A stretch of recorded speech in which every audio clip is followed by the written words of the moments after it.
প্রিয় দর্শক মণ্ডলী, দরং হোমিওর পক্ষ থেকে আপনাদেরকে স্বাগত জানিয়ে আমি ডক্টর খাজাজিল হক পুনরায় হাজির হয়েছি নতুন একটি বিষয় নিয়ে। আমাদের আজকের বিষয় সর্দি কাশি। সর্দি হচ্ছে নাক দিয়ে গাঢ় জল পড়া, সাইনাসের প্রভাব, তরল সর্দি পড়া, নাক দিয়ে জল পড়া, বারবার নাক বন্ধ হয়ে থাকা, বারে বারে হাঁচি হওয়া, এইসব লক্ষণকে আমরা সর্দি বলে জ্ঞাত হয়ে থাকি। সর্দি লাগার মূল কারণ হচ্ছে ঠান্ডা লাগা, ঠান্ডা জল খাওয়া, ঠান্ডা আবহাওয়ায় ঘুরে বেড়ানো, রাত্রে জাগরণ, ধুলাবালি, রাস্তাঘাটে ধুলিবালিতে উড়ে নাকের ভিতরে ঢুকে যাওয়ার পর সর্দি লাগে, শরীরের ঘাম বন্ধ হয়ে যাওয়ার পর সর্দি লাগে। এইসব লক্ষণ যাদের শরীরে হবে, রোগের সর্দি জ্বরের লক্ষণ হচ্ছে রোগ বীজাণু শরীরে প্রবেশ করার কয়েক 2 থেকে 3 দিন পর নাক দিয়ে তরল জল পড়বে, চোখ মুখ জ্বালাপোড়া করবে, চোখ দিয়ে জল পড়বে, মাথার এক সাইড ভার হবে, নাক দিয়ে বারবার হাঁচি হবে, জ্বর 1 থেকে 102 অবধি আসবে, হাত পায়ে ব্যথা করবে, ফুসফুস করে কাশি আসবে। এইসব লক্ষণকে আমরা সর্দি ও কাশি বলে ব্যাখ্যা দেব। নাক দিয়ে সর্দি পড়া, মুখ লাল হওয়া, চোখ দিয়ে জল পড়া, নাক বন্ধ হয়ে থাকা, বারে বারে হাঁচি হওয়া, হাত পায়ে মেস করা, হাত পা জ্বালাপোড়া করা, মাথা ব্যথা করা, এইসব লক্ষণের উপর আমরা কার্যকরী কয়েকটি হোমিওপ্যাথি ওষুধ নিয়ে আলোচনা করব। চলুন জেনে নেওয়া যাক। বারবার হাঁচি হওয়া, তরল পড়া, নাক দিয়ে জল পড়া, পেশেন্ট বা রোগী গরম ঘরে গেলে নাক বন্ধ হয়ে আসা, পেশেন্ট যদি মুক্ত হাওয়ায় থাকতে চায় আর যদি সে মুক্ত হাওয়া পছন্দ করে আর নাক দিয়ে কাঁচা সর্দি ঝরতে থাকে, বারবার যদি হাঁচি থাকে, এইসব লক্ষণে আমরা হোমিওপ্যাথিক একটি কার্যকরী ওষুধ হলো এলিয়াম সিপার 30। এলিয়াম সিপার 30 আমরা দিনে 2 ফুটা করে দিনে 3 বার 2 থেকে 5 দিন ব্যবহার করব।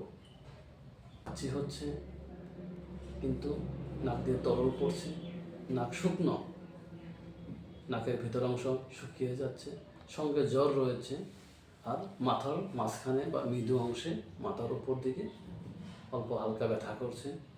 সেক্ষেত্রে যদি আমরা এইসব লক্ষণ দেখি, এখানে আমরা জেলসেনিয়াম 30 দিনে 2 বার থেকে 3 বার 5 থেকে 7 দিন ব্যবহার করতে হবে, তাহলে আমরা ভালো একটি ফল পাব। তরুণ সর্দি, নাক দিয়ে জল পড়ছে, নাকের ডান দিকে অংশ বন্ধ হয়ে যাচ্ছে, নাকের মামড়িগুলোতে ব্যথা, নাকের ভিতরে ব্যথা, নাকের ভিতরে মাকড়ার জালের মতো জাল রোধ করছে, নাকের মামড়ির ভিতরে সুরসুর করে ব্যথা করছে, আর নাক দিয়ে সর্দির শেষে রক্তস্রাব নির্গিত হচ্ছে। এইসব লক্ষণ যদি আমরা পাই, সেখানে আমরা ব্রায়োনিয়া 30 2 ফুটা করে দিনে 3 বার 5 থেকে 7 দিন ব্যবহার করে দেখব। তরুণ সর্দির অবরোধে নাকের ডগায় ব্যথা, নাকের ভিতর শক্ত মামড়ি জমা, নাক দিয়ে রক্তস্রাব হওয়া, নাকের ভিতর সুরসুর করে ব্যথা করা, নাক মাঝে মাঝে বন্ধ হয়ে যাওয়া, আবার মাঝে মাঝে হাঁচি হওয়া, এইসব লক্ষণ যদি আমরা দেখতে পাই, তাহলে আমরা বায়োকেমিক একটি সুন্দর মেডিসিন রয়েছে, সেটা সাইলেশিয়া 6X। সাইলেশিয়া 6X আমরা 4টি করে ট্যাবলেট দিনে, তরুণ সর্দিতে 4টি করে ট্যাবলেট 8 ঘন্টা পর কিছুক্ষণ ব্যবহার করব। সেক্ষেত্রে যখন আমরা আরাম বোধ করব, তখন আমরা কিছুটা সময় গ্যাপ বাড়িয়ে দেব। তারপর আবার আমরা তাকে দিনে 3 বার 4টি করে ট্যাবলেট ব্যবহার করে থাকব। এইভাবে বায়োকেমিক ওষুধগুলো ব্যবহার করতে হয়। প্রিয় দর্শক মণ্ডলী, এতক্ষণ আমরা সর্দি জ্বর ও সর্দি কাশি নিয়ে যেসব মেডিসিন আমরা আলোচনা করেছি, সেক্ষেত্রে যে রোগীর যে সিমটমস ওয়াইজ আমাদের হোমিওপ্যাথিক মেডিসিনগুলো নির্বাচিত করতে হবে। যার যে সিমটম, যার শরীরের যে সিমটম তার মিলে যে মেডিসিনগুলোকে মিলে যাবে, সেই মেডিসিনটি ব্যবহার করতে হবে। তার সঙ্গে আমাদের সুন্দর একটি বায়ো কম্বাইনেশন 6 ব্যবহার করব। 4টি করে ট্যাবলেট দিনে 4 বার আমরা হোমিওপ্যাথির সাথে কম্বাইনেশন করে খেয়ে থাকি, আরও সুন্দর একটি ফল পাওয়া যায়।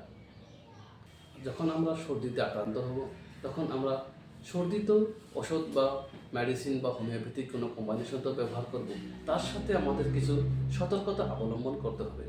যেমন শরীরে কোনো ধরনের ঠান্ডা লাগানো যাবে না, সর্দি জনিত ব্যক্তি গরম ঘরে প্রবেশ করা নিষিদ্ধ, আলো ও মুক্ত বাতাসে থাকতে হয়, খাওয়ার বস্তুগুলো গরম খাওয়াই ভালো, জল গরম করে খাওয়া ভালো, ডিম, মধু, কলা এইসব ব্যবহার করলে ইমিউনিটি সিস্টেম বেড়ে যাবে আর বেমার তাড়াতাড়ি মুক্ত হবে।